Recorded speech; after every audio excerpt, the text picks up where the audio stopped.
Hello guys, ഇന്ന് എല്ലാ റൂമിലെയും ഹാളിലേക്ക് കർട്ടനൊക്കെ വാഷ് ചെയ്തിട്ടില്ലായിരുന്നു കേട്ടോ പണി. എൻ്റെ കൂട്ടിന് ഒരാളും കൂടി ഉണ്ട് കേട്ടോ, വേറെ ആരുമല്ല, എൻ്റെ കുഞ്ഞുമണിയാണേ. ഞാൻ എന്ത് പണി ചെയ്യുന്നോ എന്നെ ഹെൽപ്പ് ചെയ്യാൻ എൻ്റെ പിന്നാലെ ഉണ്ടാവും കേട്ടോ. അങ്ങനെ ഞങ്ങൾ രണ്ടുപേരും കൂടെ എല്ലാ റൂമിലെയും ഹാളിലേക്ക് കർട്ടനൊക്കെ മാറ്റി കഴിഞ്ഞപ്പോഴേക്കും ബിന്ദുവേച്ചി മോളും വന്നിരുന്നു കേട്ടോ. ബിന്ദുവേച്ചി എന്ന് പറയുന്നത് വലിയച്ഛൻ്റെ മോളാണേ. ചേച്ചിയുടെ ചെറിയ മോള് അപർണയും വന്നിട്ടുണ്ടായിരുന്നു.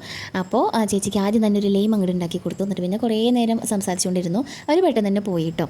ഇന്നാണെങ്കിലോ ഒടുക്കത്തെ മഴ, രാവിലെ തുടങ്ങിയ മഴയാണ്. ഞാനും കുഞ്ഞുമണിയും കുറച്ച് നേരം മേലെ പോയിരുന്നിട്ട് മഴയൊക്കെ കണ്ട് ആസ്വദിച്ചു കേട്ടോ. വൈകിട്ട് എയർ ഫ്രയറിൽ കടല വറുത്തു കേട്ടോ. ആദ്യമായിട്ടാണ് കേട്ടോ അതിൽ കടല വറുക്കുന്നത്. നല്ല രസമുണ്ടായിരുന്നു. നമ്മൾ കരിയാതെ തന്നെ എല്ലാം ഒരേപോലെ തന്നെ കിട്ടിട്ടോ.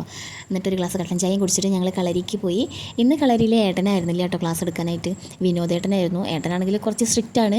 ഒരു റെസ്റ്റ് പോലും കൊടുക്കാതെ കുട്ടികൾക്ക് നല്ലോണം പ്രാക്ടീസ് കൊടുത്ത് പഠിപ്പിക്കും. ഏട്ടനോടാണെങ്കിൽ കുറച്ച് കുട്ടികളി കൂടുതലാണ് കേട്ടോ. എന്താ വെച്ചാൽ വലിയച്ഛനാണല്ലോ, അതുകൊണ്ട് വലിയച്ഛ എന്ന് വിളിച്ചിട്ട് മസ്ക് ഇട്ടിട്ടാണ് കളരിയിൽ നിൽക്കാറ്. വിനോദേട്ടൻ വന്നപ്പോൾ അതിനൊരു തീരുമാനമായി. അർജുന് കുറച്ച് പാടുപെട്ടു കേട്ടോ. ഇന്നാണെങ്കിൽ അവൻ്റെ ഫ്രണ്ട്സ് ആരും ഉണ്ടായിരുന്നില്ല, വലിയ ഏട്ടന്മാരും ചേച്ചിമാരുടെ കൂടെ ആയിരുന്നു ഒന്ന് അവന് ക്ലാസ്. അതുകൊണ്ട് തന്നെ കുറേ നേരം പ്രാക്ടീസ് ഉണ്ടായിരുന്നു കേട്ടോ. കളരിയൊക്കെ കഴിഞ്ഞിട്ടാകുമ്പോൾ പറഞ്ഞു, ഇത് എന്താശാനാണമ്മ, എന്തെങ്ങനെയൊക്കെ പഠിപ്പിക്കണം എന്ന് പറഞ്ഞിട്ട് ഭയങ്കര പരാതിയായിരുന്നു കേട്ടോ. അപ്പോൾ ഇത്രയേ ഉള്ളൂ. ഇനി അടുത്ത വീഡിയോയിൽ കാണാം. ടാറ്റാ.